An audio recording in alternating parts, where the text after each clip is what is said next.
ਸਤਿ ਸ਼੍ਰੀ ਅਕਾਲ ਪਿਆਰੇ ਬੱਚਿਓ। ਮੈਂ Mandeep Singh vocational trainer at government senior secondary smart school Tepla ਜ਼ਿਲ੍ਹਾ ਪਟਿਆਲਾ। ਅੱਜ ਆਪਾਂ NSQF ਅੰਡਰ ਚੱਲ ਰਹੀ ਟ੍ਰੇਡ ਕੰਸਟਰਕਸ਼ਨ ਕਲਾਸ 10ਵੀਂ ਦੇ ਯੂਨਿਟ ਨੰਬਰ 2 ਦੇ ਪਾਠ ਬ੍ਰਿਕ ਮੈਜ਼ਨਰੀ ਜਾਂ ਇੱਟਾਂ ਦੀ ਚਿਣਾਈ ਬਾਰੇ ਗੱਲਬਾਤ ਕਰਾਂਗੇ। ਤਾਂ ਆਓ ਆਪਾਂ ਸਟਾਰਟ ਕਰਦੇ ਹਾਂ ਬ੍ਰਿਕ ਮੈਜ਼ਨਰੀ। ਇਸ ਦੇ ਵਿੱਚ ਅੱਜ ਆਪਾਂ ਇੱਟਾਂ ਦੀ ਚਿਣਾਈ ਦੀ ਪਰਿਭਾਸ਼ਾ, types of brick masonry, bonds in brick masonry and equipments used in brick masonry ਬਾਰੇ ਗੱਲਬਾਤ ਕਰਾਂਗੇ ਅਤੇ ਇਹਦੇ ਬਾਰੇ ਜਾਣਕਾਰੀ ਇਕੱਠੀ ਕਰਾਂਗੇ।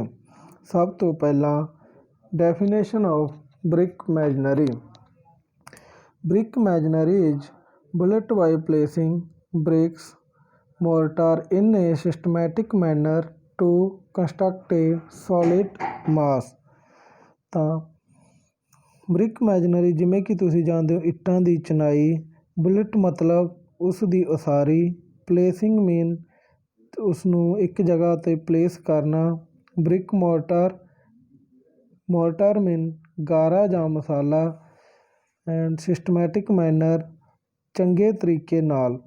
ਜਿਵੇਂ ਕਿ ਤੁਸੀਂ ਤਸਵੀਰ ਵਿੱਚ ਦੇਖ ਸਕਦੇ ਹੋ ਤਾਂ ਇੱਟਾਂ ਨੂੰ ਚੰਗੇ ਤਰੀਕੇ ਨਾਲ ਗਾਰੇ ਵਿੱਚ ਮਿਲਾ ਕੇ ਲਗਾਉਣਾ ਅਤੇ ਉਸ ਤੋਂ ਇੱਕ ਬਾਲ ਜਾਂ ਸੋਲਿਡ ਮਾਸ ਕੰਸਟਰਕਟ ਕਰਨਾ, ਇਸ ਨੂੰ ਆਪਾਂ ਬ੍ਰਿਕ ਮੈਜ਼ਨਰੀ ਜਾਂ ਇੱਟਾਂ ਦੀ ਚਿਣਾਈ ਕਹਿੰਦੇ ਹਾਂ। Types of brick masonry. Number 1 brick work in mud and number 2 brick work in cement. ਇੱਟਾਂ ਦੀ ਚਿਣਾਈ ਦੇ ਵੱਖ-ਵੱਖ ਤਰੀਕੇ, ਜਿਵੇਂ ਕਿ ਪਹਿਲਾ ਇੱਟਾਂ ਦੀ ਚਿਣਾਈ ਗਾਰੇ ਵਿੱਚ।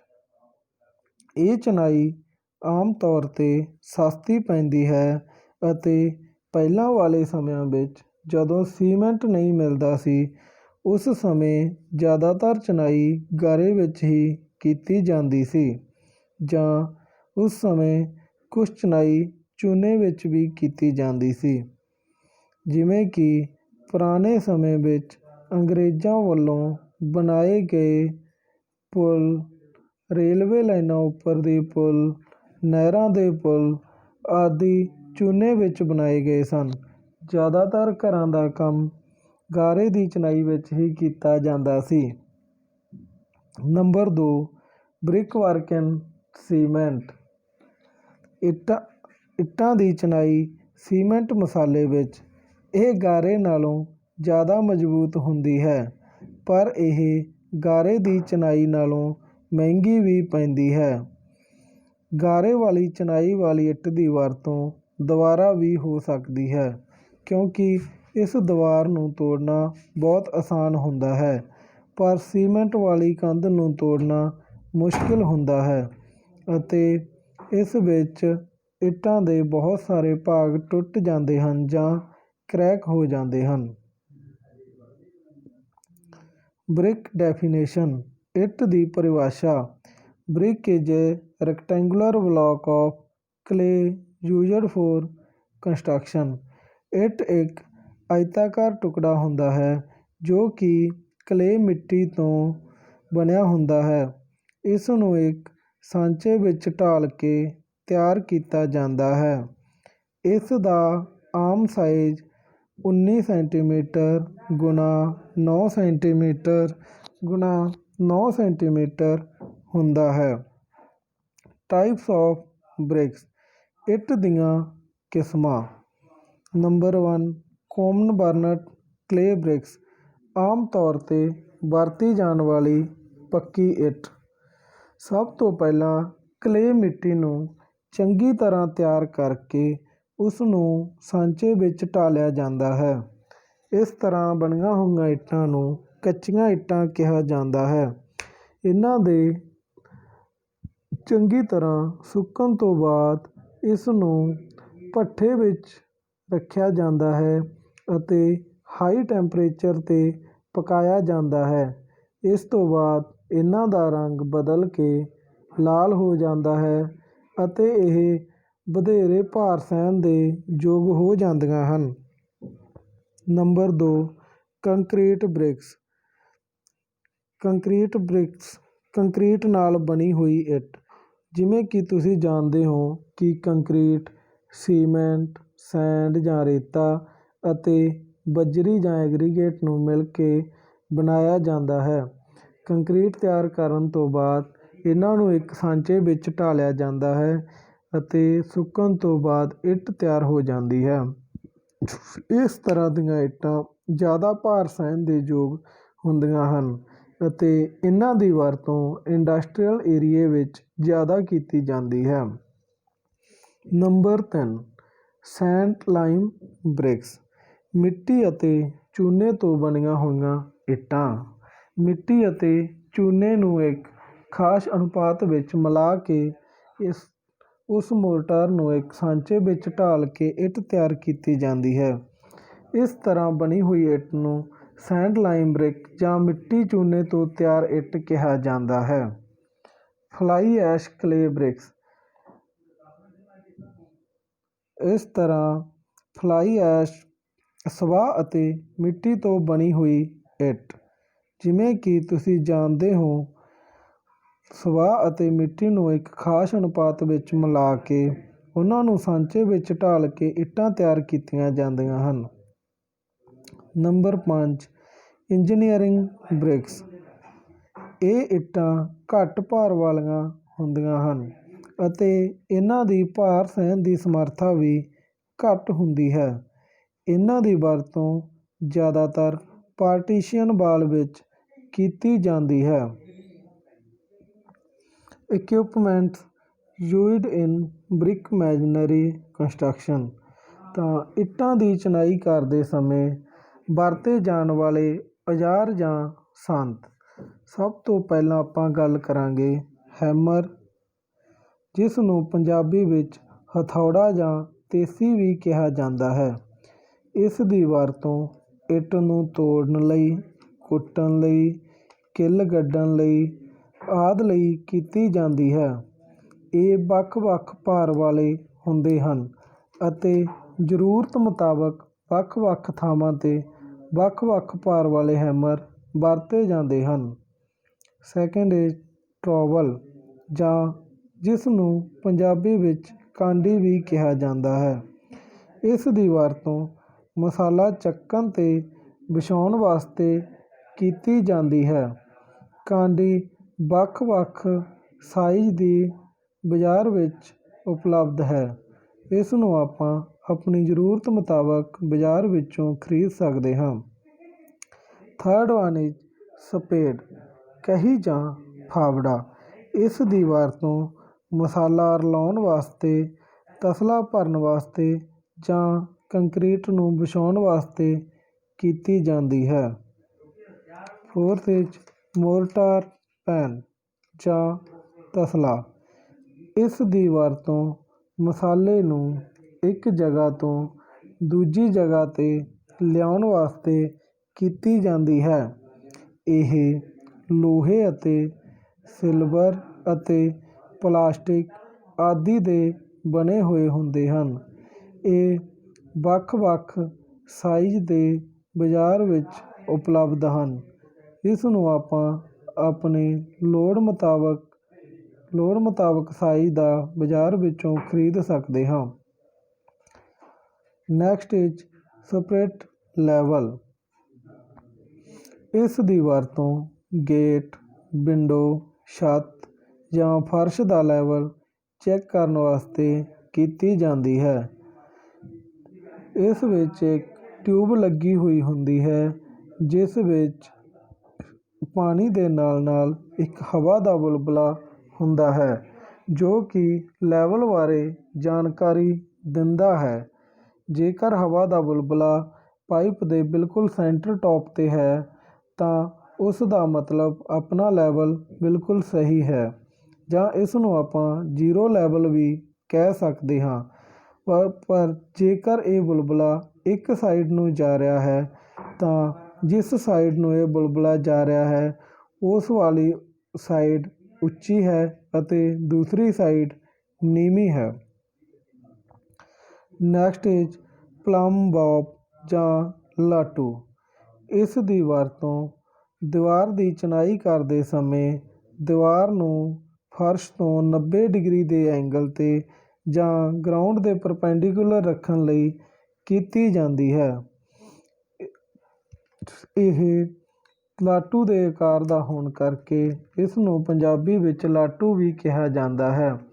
ਇਸ ਵਿੱਚ ਇੱਕ ਧਾਗਾ ਲੱਗਿਆ ਹੁੰਦਾ ਹੈ ਅਤੇ ਉਸ ਦੇ ਦੂਸਰੇ ਸਿਰੇ 'ਤੇ ਧਾਤੂ ਦਾ ਇੱਕ ਛੋਟਾ ਲਾਟੂ ਦੇ ਵਿਆਸ ਦਾ ਇੱਕ ਡੰਡੀ ਲੱਗੀ ਹੁੰਦੀ ਹੈ।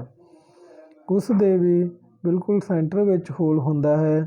ਜਦੋਂ ਉਸ ਨੂੰ ਆਪਾਂ ਉੱਪਰ ਇੱਟ ਨਾਲ ਲਗਾਉਂਦੇ ਹਾਂ ਤਾਂ ਆਪਾਂ ਦੇਖਦੇ ਹਾਂ ਕਿ ਲਾਟੂ ਨੀਚੇ ਵਾਲੀਆਂ ਇੱਟਾਂ ਨਾਲ ਟੱਚ ਕਰਦਾ ਹੈ। ਜੇਕਰ ਨਹੀਂ ਕਰਦਾ ਹੈ ਤਾਂ ਆਪਣੀ ਉੱਪਰ ਵਾਲੀ ਇੱਟ ਥੋੜ੍ਹੀ ਬਾਹਰ ਨੂੰ ਹੈ। ਜੇਕਰ ਆਪਾਂ ਉਸ ਨੂੰ ਅੰਦਰ ਨੂੰ ਕਰ ਦੇਈਏ ਤਾਂ ਉਸ ਦੀ ਜਿਹੜੀ ਵਰਟੀਕਲ ਹਾਈਟ ਹੈ ਉਹ ਸਿੱਧੀ ਰਹੇਗੀ। Different parts of brick. ਇੱਟ ਦੇ ਵੱਖ-ਵੱਖ ਭਾਗ।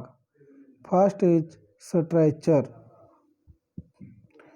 ਇਹ ਇੱਟ ਦਾ ਸਭ ਤੋਂ ਲੰਬਾ ਭਾਗ ਹੁੰਦਾ ਹੈ, ਜਿਵੇਂ ਕਿ ਤੁਸੀਂ ਫੋਟੋ ਵਿੱਚ ਦੇਖ ਸਕਦੇ ਹੋ। ਇਸ ਦੀ ਲੰਬਾਈ 19 ਸੈਂਟੀਮੀਟਰ ਅਤੇ ਉਚਾਈ 9 ਸੈਂਟੀਮੀਟਰ ਹੁੰਦੀ ਹੈ। Second is header. ਜਿਵੇਂ ਕਿ ਤੁਸੀਂ ਫੋਟੋ ਵਿੱਚ ਦੇਖ ਸਕਦੇ ਹੋ, ਇਹ ਇੱਟ ਦਾ ਛੋਟਾ ਹਿੱਸਾ ਹੁੰਦਾ ਹੈ। ਇਸ ਦੀ ਲੰਬਾਈ 9 ਸੈਂਟੀਮੀਟਰ ਅਤੇ ਉਚਾਈ ਵੀ 9 ਸੈਂਟੀਮੀਟਰ ਹੁੰਦੀ ਹੈ। ਨੈਕਸਟ ਇਜ ਫਰੋਗ ਜਾਂ ਡੱਬੀ। ਇਸ ਦਾ ਸਭ ਤੋਂ ਪਹਿਲਾ ਕੰਮ ਜੋੜ ਨੂੰ ਮਜ਼ਬੂਤੀ ਪ੍ਰਦਾਨ ਕਰਨਾ ਹੁੰਦਾ ਹੈ ਅਤੇ ਇਸ ਵਿੱਚ ਇੱਟ ਨੂੰ ਬਣਾਉਣ ਵਾਲੀ ਕੰਪਨੀ ਦਾ ਨਾਮ ਵੀ ਲਿਖਿਆ ਜਾਂਦਾ ਹੈ। ਇਸ ਦਾ ਸਾਈਜ਼ 11.5 ਸੈਂਟੀਮੀਟਰ ਲੰਬਾ, 4 ਸੈਂਟੀਮੀਟਰ ਚੌੜਾ ਅਤੇ 1.2 ਸੈਂਟੀਮੀਟਰ ਡੂੰਘਾ ਹੁੰਦਾ ਹੈ। ਚਿਣਾਈ ਕਰਦੇ ਸਮੇਂ ਇਸ ਨੂੰ ਹਮੇਸ਼ਾ ਉੱਪਰ ਨੂੰ ਰੱਖਿਆ ਜਾਂਦਾ ਹੈ ਤਾਂ ਕਿ ਇਹ ਜੋੜ ਨੂੰ ਵਧੇਰੇ ਮਜ਼ਬੂਤੀ ਪ੍ਰਦਾਨ ਕਰ ਸਕੇ। ਬੈਡ। ਜਿਵੇਂ ਕਿ ਤੁਸੀਂ ਫੋਟੋ ਵਿੱਚ ਦੇਖ ਸਕਦੇ ਹੋ, ਇੱਟ ਦੇ ਲੰਬਾ ਅਤੇ ਸਾਫ਼ ਹਿੱਸੇ ਨੂੰ ਬੈਡ ਕਿਹਾ ਜਾਂਦਾ ਹੈ। ਇਹ ਡੱਬੀ ਦੇ ਹਮੇਸ਼ਾ ਉਲਟੇ ਪਾਸੇ ਹੁੰਦਾ ਹੈ ਅਤੇ ਬਿਲਕੁਲ ਸਾਫ਼ ਹੁੰਦਾ ਹੈ। Different BRICS. ਚਿਣਾਈ ਕਰਦੇ ਸਮੇਂ ਵੱਖ-ਵੱਖ ਭਾਗਾਂ ਵਿੱਚ ਵਰਤੇ ਜਾਣ ਵਾਲੇ ਇੱਟਾਂ ਦੇ ਭਾਗ ਜਿਵੇਂ bat, queen closer and closer. ਸਭ ਤੋਂ ਪਹਿਲਾਂ ਆਪਾਂ ਬੈਟ ਬਾਰੇ ਗੱਲ ਕਰਦੇ ਹਾਂ। ਬੈਟ 3 ਤਰ੍ਹਾਂ ਦੇ ਹੁੰਦੇ ਹਨ: half bat, 3/4 bat and bevelled bat. ਤਾਂ ਸਭ ਤੋਂ ਪਹਿਲਾਂ ਹਾਫ ਬੈਟ ਜਾਂ ਅੱਧੀ ਇੱਟ ਬਾਰੇ ਗੱਲ ਕਰਦੇ ਹਾਂ। ਇਸ ਵਿੱਚ ਇੱਟ ਨੂੰ ਉਸ ਦੀ ਲੰਬਾਈ ਦੇ ਅੱਧ ਵਿੱਚੋਂ ਕੱਟ ਕੇ 2 ਬਰਾਬਰ ਭਾਗਾਂ ਵਿੱਚ ਵੰਡਿਆ ਜਾਂਦਾ ਹੈ ਤਾਂ ਉਸ ਨੂੰ ਆਪਾਂ ਹਾਫ ਬੈਟ ਕਹਿੰਦੇ ਹਾਂ, ਜਿਵੇਂ ਕਿ ਫੋਟੋ ਵਿੱਚ ਤੁਸੀਂ ਦੇਖ ਸਕਦੇ ਹੋ। Second is 3/4 bat. ਇਸ ਵਿੱਚ ਇੱਟ ਦੇ 3 ਹਿੱਸਿਆਂ ਨੂੰ ਵਰਤੋਂ ਵਿੱਚ ਲਿਆ ਜਾਂਦਾ ਹੈ, ਜਦੋਂ ਕਿ ਚੌਥੇ ਹਿੱਸੇ ਨੂੰ ਕੱਟ ਕੇ ਸੁੱਟ ਦਿੱਤਾ ਜਾਂਦਾ ਹੈ। ਇਸ ਨੂੰ ਆਪਾਂ 3/4 ਬੈਟ ਕਹਿੰਦੇ ਹਾਂ। Third is bevelled bat. ਇਸ ਨੂੰ ਤਿਕੋਣ ਰੂਪ ਵਿੱਚ ਵਰਤਿਆ ਜਾਂਦਾ ਹੈ, ਜਿਸ ਦੌਰਾਨ ਇਸ ਨੂੰ ਇਸ ਤਰ੍ਹਾਂ ਕੱਟਿਆ ਜਾਂਦਾ ਹੈ ਕਿ ਇੱਟ ਦੀ ਲੰਬਾਈ ਦੇ ਤੌਰ 'ਤੇ ਇੱਕ ਸਾਈਡ ਤੋਂ ਅੱਧੀ ਰਹਿੰਦੀ ਹੈ ਅਤੇ ਦੂਸਰੀ ਸਾਈਡ ਤੋਂ 3 ਹਿੱਸੇ ਹੁੰਦੀ ਹੈ ਅਤੇ ਇਸ ਨੂੰ ਤੁਸੀਂ ਫੋਟੋ ਵਿੱਚੋਂ ਚੰਗੀ ਤਰ੍ਹਾਂ ਸਮਝ ਸਕਦੇ ਹੋ। ਇਸ ਨੂੰ ਆਪਾਂ ਬੇਬਲਡ ਬੈਟ ਕਹਿੰਦੇ ਹਾਂ। Next is Queen closure.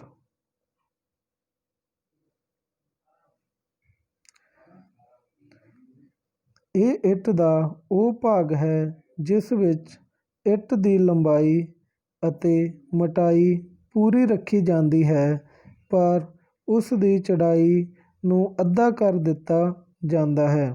ਇਸ ਨੂੰ ਕਵੀਨ ਕਲੋਜਰ ਕਹਿੰਦੇ ਹਨ। Next is quarter Queen closure. ਇਸ ਵਿੱਚ ਇੱਟ ਦੀ ਲੰਬਾਈ ਅਤੇ ਚੌੜਾਈ ਅੱਧੀ ਰਹਿ ਜਾਂਦੀ ਹੈ ਅਤੇ ਮੋਟਾਈ ਪੂਰੀ ਹੁੰਦੀ ਹੈ। ਇਸ ਨੂੰ ਪੰਜਾਬੀ ਵਿੱਚ ਡੇਲੀ ਵੀ ਕਿਹਾ ਜਾਂਦਾ ਹੈ ਜਾਂ ਅੰਗਰੇਜ਼ੀ ਵਿੱਚ ਇਸ ਨੂੰ ਕੁਆਰਟਰ ਕਵੀਨ ਕਲੋਜਰ ਕਹਿੰਦੇ ਹਨ। ਚਿਣਾਈ ਦੀਆਂ ਕਿਸਮਾਂ। ਚਿਣਾਈ ਦੀਆਂ ਮੇਨ 4 ਕਿਸਮਾਂ ਹੁੰਦੀਆਂ ਹਨ। ਸਭ ਤੋਂ ਪਹਿਲਾਂ ਆਪਾਂ ਸਟਰੈਚਰ ਬੌਂਡ ਬਾਰੇ ਗੱਲ ਕਰਾਂਗੇ। ਸਟਰੈਚਰ ਬੌਂਡ ਜਾਂ ਸਟਰੈਚਰ ਚਾਲ, ਇਸ ਨੂੰ ਆਮ ਤੌਰ 'ਤੇ ਇਕਹਿਰੀ ਇੱਟ ਦੀ ਚਿਣਾਈ ਵੀ ਕਹਿੰਦੇ ਹਾਂ ਜਾਂ ਇਕਹਿਰੀ ਇੱਟ ਦੀ ਚਾਲ ਵੀ ਕਹਿੰਦੇ ਹਾਂ।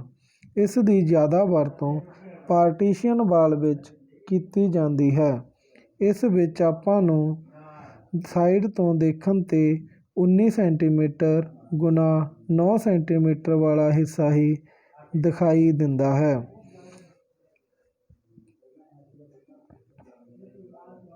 ਹੈਡਰ ਬੌਂਡ ਜਾਂ ਹੈਡਰ ਚਾਲ, ਜਿਸ ਵਿੱਚ ਆਪਾਂ ਨੂੰ ਸਿਰਫ 9 ਸੈਂਟੀਮੀਟਰ ਗੁਣਾ 9 ਸੈਂਟੀਮੀਟਰ ਵਾਲਾ ਹਿੱਸਾ ਹੀ ਦਿਖਾਈ ਦਿੰਦਾ ਹੈ, ਇਸ ਨੂੰ ਹੈਡਰ ਬੌਂਡ ਕਿਹਾ ਜਾਂਦਾ ਹੈ।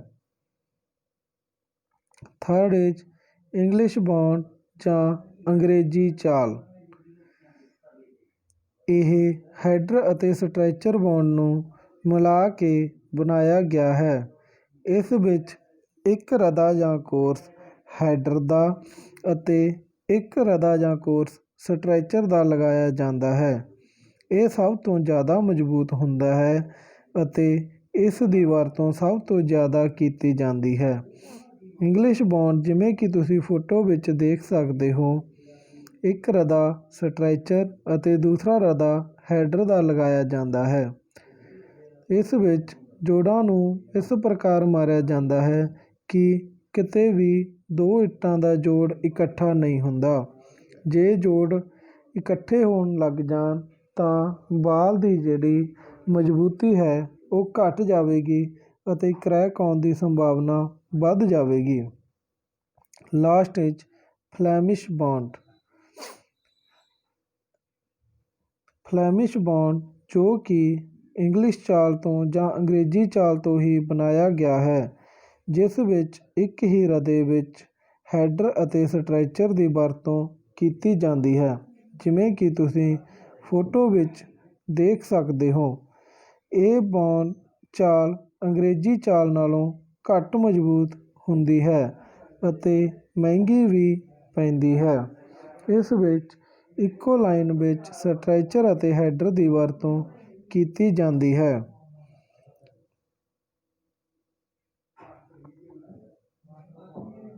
Thank you.